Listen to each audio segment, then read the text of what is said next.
అస్సలాము అలైకుం వరహ్మతుల్లాహ్. అల్హమ్దులిల్లాహ్ వస్సలాతు వస్సలాము అలా రసూలిల్లాహ్ అమ్మా బాద్. 1445వ రమదాన్ ఈరోజు 11వ రోజు 11వ క్లాసులో మనం తెలుసుకోబోతున్నాము ప్రవక్త విధానం నఫిల్ ఉపవాసాలలో.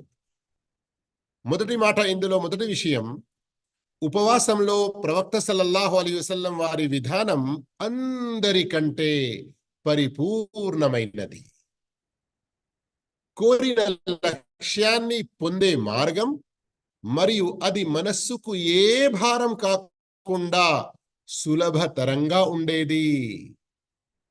అయితే ఈ మూడు మాటలు మీరు ఏదైతే విన్నారో ఇక్కడ, అందరికంటే పరిపూర్ణమైనది మరియు లక్ష్యాన్ని పొందడానికి మంచి మార్గం, ఇంకా ఈ ఉపవాసం పాటించడం మనస్సుకు భారం కాకుండా సులభతరం, ఈ మూడు విషయాలు ఉపవాసానికి సంబంధించిన ఖురాన్లోని ఔచిత్యాలు, మర్మం, హిక్మత్ ఏదైతే చెప్పడం జరిగినదో, అలాగే ప్రవక్త సల్లల్లాహు అలైహి వసల్లం వారి వేరే సహీ హదీతుల్లో అవి చదివితే బోధపడతాయి.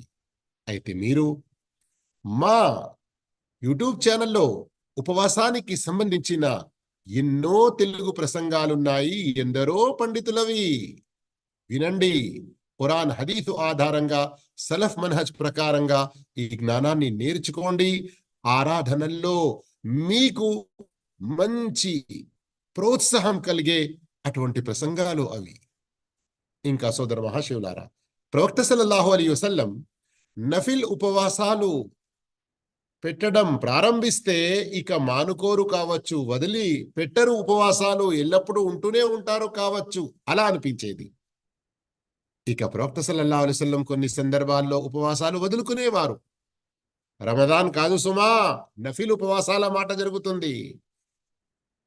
వదులుకున్నప్పుడు ఇక ఉపవాసాలు ఉండరేమో అని అనిపించేది.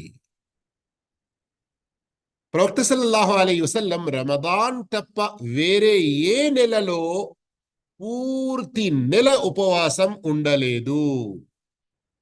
మరియు షాబాన్ నెలలో ఉన్నంత ఎక్కువ సంఖ్యలో ఏ వేరే నెలలో ఉపవాసాలు ఉండలేదు. అలాగే ప్రవక్త సల్లల్లాహు అలైహి వసల్లం ఏ ఒక్క నెలలో కూడా కొన్ని నఫిల్ ఉపవాసాలు ఉండకుండా గడిసేది కాదు.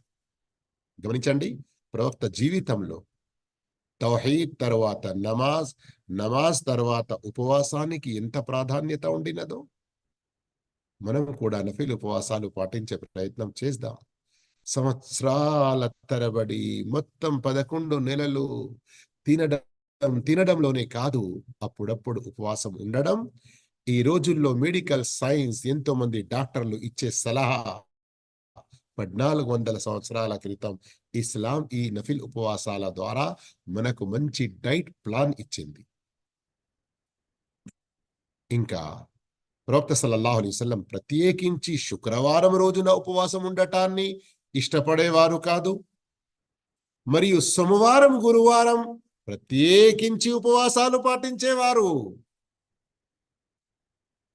ఇంకా ప్రయాణంలో ఉన్న లేదా స్థానికంగా ఉన్న అయ్యామె బీద్ అంటే ఇస్లామియా క్యాలెండర్ ప్రకారం చంద్ర మాసంలోని 13, 14, 15 తేదీలలో ఉపవాసాలు ఎప్పుడూ వదిలేవారు కారు. ఎందుకో తెలుసా? ఎవరైతే ప్రతి నెల 3 రోజుల ఉపవాసాలు పాటిస్తారో వారికి సంవత్సరమంతా ఉపవాసం ఉన్నంత పుణ్యం లభిస్తుంది. 4వ విషయం ఇక్కడ మీరు చూస్తున్నట్లు, ప్రవక్త సల్లల్లాహు అలైహి వసల్లం ప్రతి నెల ప్రారంభ 3 రోజులు ఉపవాసం ఉండేవారు. అయితే ఇక్కడ అరబీలో గుర్రతు కుల్లి షహర్ అన్నటువంటి హదీఫ్ వచ్చి ఉంది. అయితే ఈ గుర్ర అన్నదానికి ఒక భావం ప్రతి నెల ఆరంభం, మరియు దీని మరొక భావం మెరుస్తున్నటువంటి తెల్లని రోజులు అని కూడా వస్తుంది. అయితే ఈ మెరుస్తున్న రోజులు ఎప్పుడు ఉంటుంది? దేన్నంటారు? పౌర్ణమి రాత్రులు. 14వ తారీఖు నాడు పౌర్ణమి రాత్రి అంటాము కదా, చంద్రుడు నిండు చంద్రుణ్ణి మనం చూస్తాము, లైలతుల్ బద్ర్. అయితే ఆ 13, 14, 15 తారీఖులను కూడా హుర్ర అని అనడం జరుగుతుంది. అందుకొరకే ఇక్కడ ఇమాం ఇబ్నుల్ ఖయ్యిం రహిమహుల్లా గారు ఆ హదీసు ఆధారంగా 2 మాటలను ప్రస్తావించారు. అయితే గమనించండి, నెలలో 3 రోజుల ఉపవాసాలు అయ్యామె బీద్ 13, 14, 15 తారీఖున ఉండడం చాలా మంచిది. ప్రత్యేక ప్రోత్సాహం. కొందరి సహాబాలకు వసియత్ కూడా ప్రవక్త సల్లల్లాహు అలైహి వసల్లం చేశారు. ఒకవేళ ఎవరైనా వేరే ఏ రోజుల్లో 3 రోజులు ఉన్నా గాని నెలలో ఈ 3 రోజుల ఉపవాసం ఘనత లభిస్తుంది. 5వ విషయం, ప్రవక్త సల్లల్లాహు అలైహి వసల్లం షవ్వాల్ నెలలో 6 ఉపవాసాల ఘనతలు తెలియజేస్తూ చెప్పారు. రమదాన్ వెంటనే ఈ ఉపవాసాలు ఉంటే పూర్తి కాలం ఉపవాసం ఉన్నట్లు పుణ్యం లభిస్తుంది. ఎలా? అయ్యాము కసియామి దహర్ అని హదీసులో వచ్చి ఉంది. అంటే ఏమిటి భావం? ఎవరైతే ప్రతి రమదాన్ తర్వాత షవ్వాల్ నెలలో 6 ఉపవాసాలుంటారో వారికి సంవత్సరమంతా ఉపవాసం ఉన్నటువంటి పుణ్యం. ప్రతి సంవత్సరం ఇలా ఉంటే తాను జీవితాంతం ఇలా ఉపవాసం ఉన్నటువంటి పుణ్యం లభిస్తుంది కదా. లెక్క అర్థమైందా? మ్యాథమెటిక్స్. ఆయన ఆషూరా ముహర్రం యొక్క 10వ తారీఖున ఉపవాసాన్ని మిగతా ఉపవాసాల కంటే ఎక్కువ ప్రాధాన్యతనిస్తూ ఉండేవారు. ముహర్రం నెలలో సర్వసామాన్యంగా ఈ ఉపవాసాల ఘనతలో చాలా హదీసులు మరియు ప్రత్యేక ప్రసంగాలు జరుగుతాయి. అవి కూడా ఉన్నాయి మా ఛానల్లో. అయితే ఎవరైతే ఆషురా రోజున ఉపవాసం ఉంటారో వారి 1 సంవత్సరం పాపాలు మన్నించబడతాయి. 6వ విషయం, ప్రవక్త సల్లల్లాహు అలైహి వసల్లం అరఫా అంటే జిల్హిజ్జా 9వ తారీఖున ఉపవాసం గురించి ఇలా అన్నారు. ఎవరైతే అరఫా రోజున ఉపవాసం ఉంటారో వారి గత 1 సంవత్సరం మరియు రాబోయే 1 సంవత్సరం మొత్తం 2 సంవత్సరాల పాపాలు మన్నించబడతాయి. అయితే ఇక్కడ గమనించాలి, అరఫా 1 ఉపవాసానికి బదులుగా 2 సంవత్సరాల పాపాలు మన్నించబడతాయి. ఈ పాపాల గురించి ధర్మవేత్తలు అంటారు సగీరా, చిన్న పాపాలు, ఘోరమైన పెద్ద పాపాలు కాదు. వాటి గురించి ప్రత్యేకమైన తౌబా అవసరం. ఇంకా ప్రవక్త సల్లల్లాహు అలైహి వసల్లం వారి విధానం, హజ్ చేస్తున్నప్పుడు అరఫా మైదాన్లో 9వ తారీఖు రోజున ఉంటారు కదా, అక్కడ ఉపవాసం పాటించేవారు కాదు. అంటే ఏం తెలిసింది? ఈ 2 సంవత్సరాల ఘనత ఏదైతే ఉందో అరఫా ఉపవాసం అంటే 9వ జిల్హిజ్జా ఉపవాసానికి, అది ఎవరైతే హజ్ చెయ్యడం లేదో వారు పాటించాలి. మరొక ముఖ్య గమనిక గుర్తుంచుకోండి, ప్రతి దేశంలో ఉన్నవారు వారి అక్కడి చంద్రమాస ప్రకారంగా 9వ జిల్హిజ్జా అంటే ఈదుల్ అద్హా బక్రీద్ పండుగ ఏదైతే జరుపుకుంటామో దానికంటే 1 రోజు ముందు 9వ జిల్హిజ్జా రోజు ఉపవాసం ఉండాలి. 7వ విషయం, ప్రవక్త సల్లల్లాహు అలైహి వసల్లం ఎప్పుడూ నిరంతరంగా ఉపవాసాలు పాటించలేదు. దానికి భిన్నంగా ప్రవక్త ఏం చెప్పారు? ఎవరైతే నిరంతరంగా ఉపవాసాలు పాటిస్తాడో అతడు ఉపవాసము లేనట్లే మరియు ఇఫ్తార్ కూడా చేయనట్లే. 8వ విషయం, ఒక్కోసారి ప్రవక్త సల్లల్లాహు అలైహి వసల్లం నఫిల్ ఉపవాసానికి సంకల్పించుకునేవారు, నియత్ చేసుకునేవారు. ఇది నఫిల్ ఉపవాసం మాట జరుగుతుంది. ఇంటికి వచ్చి ఏమైనా ఉందా తినడానికి అంటే ఉంది అన్నప్పుడు ఉపవాసం విరమించేవారు. మరియు తరచుగా మరొక విషయం ఏం జరిగేది, ప్రవక్త సల్లల్లాహు అలైహి వసల్లం ఇంట్లోకి వచ్చి ఏమైనా ఉందా తినడానికి అన్నప్పుడు ఏమీ లేదు అని అంటే సరే అలాంటప్పుడు నేను ఉపవాసం ఉంటాను అని ఉండేవారు. అయితే ఏం తెలిసింది దీని ద్వారా? నఫిల్ ఉపవాసం ఒకవేళ పొద్దుటి నుండి అంటే ఫజర్ కంటే ముందు నుండి ఏమీ తినకుండా లేకుంటే 10-11 గంటల సమయంలో కూడా ఎవరైనా ఈరోజు ఉపవాసం ఉంటా అని సంకల్పించుకొని సాయంత్రం వరకు అంటే మగ్రిబ్ వరకు ఏమీ త్రాగకుండా ఉపవాసాలు భంగపరిచే, ఉపవాసాల పుణ్యాలను తగ్గించేటువంటి విషయాల నుండి దూరం ఉండి ఉపవాస పుణ్యం పొందవచ్చు. మరి ఉపవాసం ఉంటే ఎంత గొప్ప పుణ్యం! ఉపవాసాల ఘనత మా వీడియో తప్పకుండా చూడండి మీరు. కానీ ఫర్ద్ ఉపవాసాలు ఏవైతే ఉన్నాయో అవి రమదాన్ ఉపవాసాలు కానివ్వండి, రమదాన్లో ఎవరైనా ఉండలేకపోతే తర్వాత కదా చేస్తారు కదా, అవి కూడా ఫర్దుగా ఉంటాయి. మరియు అలాగే ఎవరైనా మొక్కుబడి చేసుకుంటారు ఉపవాసాలు ఉండాలని, నజర్ యొక్క ఉపవాసాలు అంటారు. ఇవన్నిటికీ కూడా ఫజర్ కంటే ముందే సంకల్పం చేసి ఉండడం తప్పనిసరి. అంటే ఏమిటి? రమదాన్లో ఎవరైనా, ఉదాహరణకు మొదటి రోజే అనుకోండి, ఎవరైనా పడుకున్నారు, అల్లాహు తాలా హిదాయత్ ఇవ్వుగాక, ఫజర్ కూడా తప్పిపోయింది, 9కి అట్లా లేశారు. ఈరోజు రమదాన్ మొదటి రోజు అంట కదా, సరే నేను ఉపవాసం ఉంటాను. ఇలా కుదరదు. ఎందుకంటే ఫర్ద్ ఉపవాసం ఫజర్ కంటే ముందే దీని యొక్క సంకల్పం అయి ఉండాలి, చేసి ఉండాలి. 9వ విషయం, ప్రవక్త సల్లల్లాహు అలైహి వసల్లం ఇలా అన్నారు, మీలో ఎవరైనా ఉపవాస స్థితిలో ఉన్నప్పుడు అతనిని ఎవరైనా భోజనానికి ఆహ్వానిస్తే, పిలిస్తే, దావతిస్తే, అతను వారితో ఈరోజు నేను ఉపవాసంతో ఉన్నాను అని అనాలి. నఫిల్ ఉపవాసాల గురించి ప్రవక్త సల్లల్లాహు అలైహి వసల్లం వారి కొన్ని పద్ధతులు మనం తెలుసుకున్నాము. ఇక రండి ప్రవక్త విధానం ఇతికాఫ్ లో.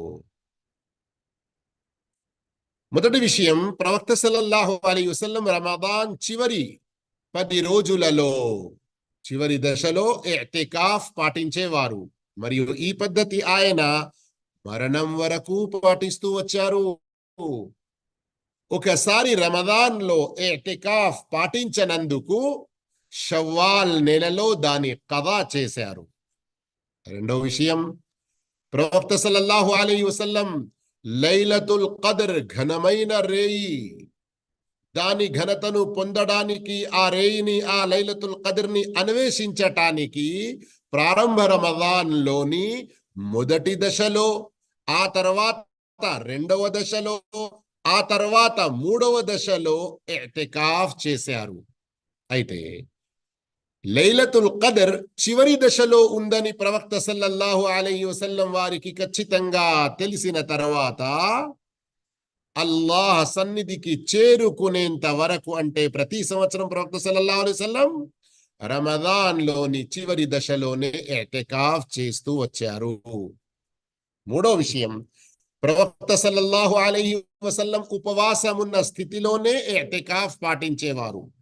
అవును, ప్రవక్త సల్లల్లాహు అలైహి వసల్లం వారి యొక్క ఇదే పద్ధతి. దీని యొక్క ఎన్నో లాభాలను ఇమాం ఇబ్నుల్ ఖయ్యిమ్ రహిమహుల్లా ఈ పుస్తకం యొక్క అసలు ఏదైతే ఉందో జాదుల్ మఆద్, అందులో ఎన్నో లాభాలు కూడా ప్రస్తావించారు. కానీ ధర్మవేత్తలు వేరే కొన్ని హదీసుల ఆధారంగా చెప్పే మాట ఏమిటంటే, ఎవరైనా ఒక మనిషి ఉపవాసం ఉండే అటువంటి శక్తి లేదు, ధార్మిక కారణం అతని వద్ద ఉన్నది ఉపవాసం ఉండకపోవడానికి, ఒకవేళ అతను ఇతికాఫ్ ఉండాలనుకుంటే, లేదు ఉపవాసంతో ఉండాలి అని ఇలాంటి షరతు పెట్టి ఉపవాసం ఉండలేకపోతున్నాడు ధార్మిక కారణం వల్ల, ఇక ఇతికాఫ్ పుణ్యం కూడా పొందకుండా చేద్దామా అతన్ని? లేదు, అతడు ఉపవాసం ఉండకుండా ఇతికాఫ్ పాటించి ఇతికాఫ్ యొక్క పుణ్యాలు పొందవచ్చును అని అంటారు. నాలుగో విషయం, ప్రవక్త సల్లల్లాహు అలైహి వసల్లం గుడారం, డేరా వేయాలని ఆజ్ఞాపించేవారు. అప్పుడు ఆయన కొరకు మస్జిద్లో గుడారం ఏర్పాటు చేయడం జరిగేది. ఆయన అందులోనే ఉండి అల్లాహ్ ఆరాధన చేసేవారు. ఆ కాలంలో అలాంటి గుడారం మస్జిద్లో వేయడం వల్ల ఇలాంటి ముసల్లీలకు, నమాజీయులకు అభ్యంతరం ఉండకపోయేది, ఇబ్బంది కలగకపోయేది కనుక వేయడం జరిగినది. ఇప్పుడు మనం ఏదైనా కొన్ని పల్లెటూర్లలో అనుకోండి, లేదా కొన్ని నగరాల్లో కూడా మస్జిదులలో ఒక నలుగురు ఇతికాఫ్ చేయడానికి వచ్చి, నలుగురు 4 మూలల్లో గుడారాలు వేసుకొని స్థిరంగా వాటిని అలాగే ఉంచేది ఉంటే, ఇతికాఫ్ ఉన్నన్ని రోజులంతా అక్కడ వేరే సౌకర్యాలకు, వేరే పనులకు, నమాజీవులకు ఏదైనా ఇబ్బంది కలగవచ్చు. అందుకొరకు సర్వసామాన్యంగా మన ప్రాంతాల్లో ఎలానైతే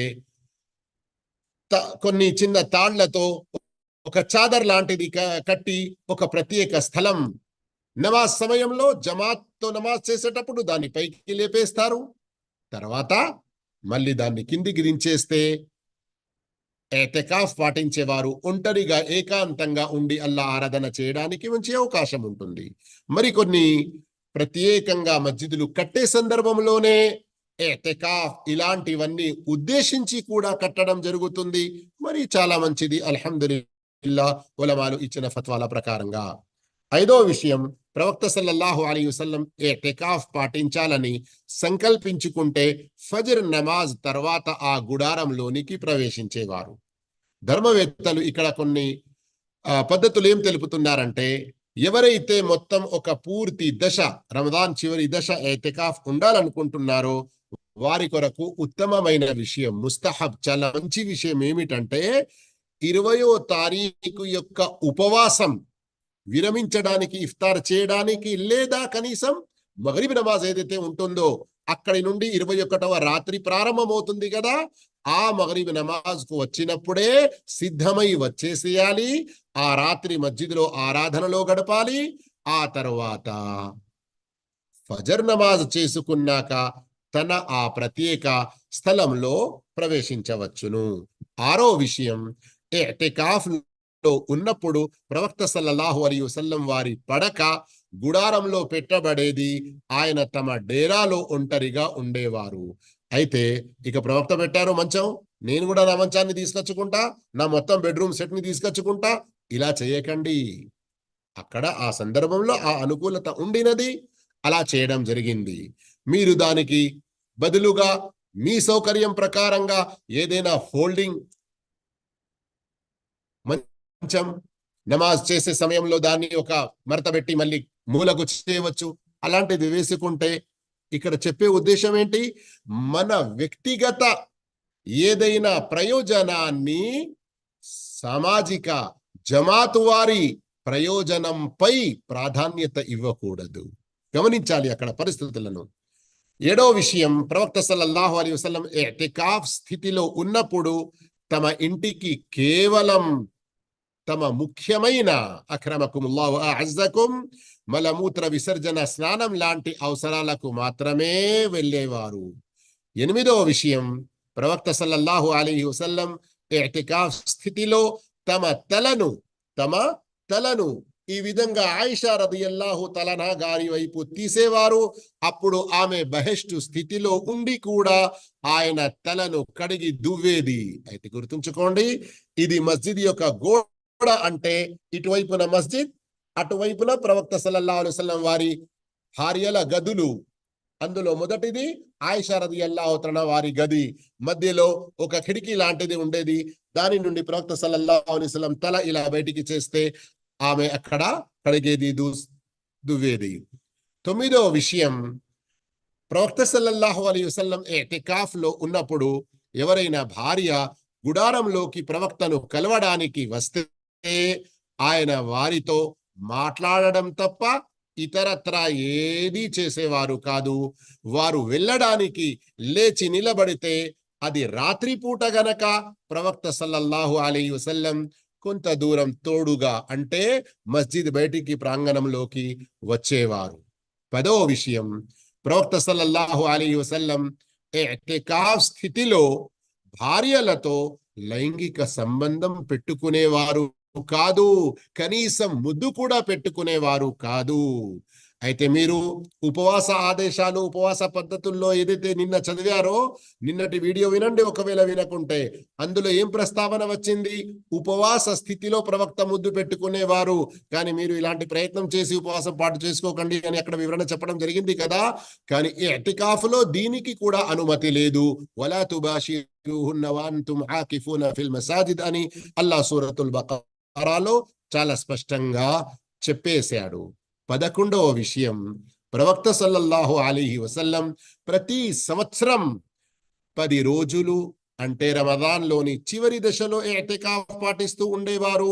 కానీ ఏ సంవత్సరమైతే ప్రవక్త సల్లల్లాహు అలైహి వసల్లం మరణించారో, మరణానికంటే ముందు ఏ రమదాన్ గడిసినదో అందులో 20 రోజుల ఇతికాఫ్ చేశారు.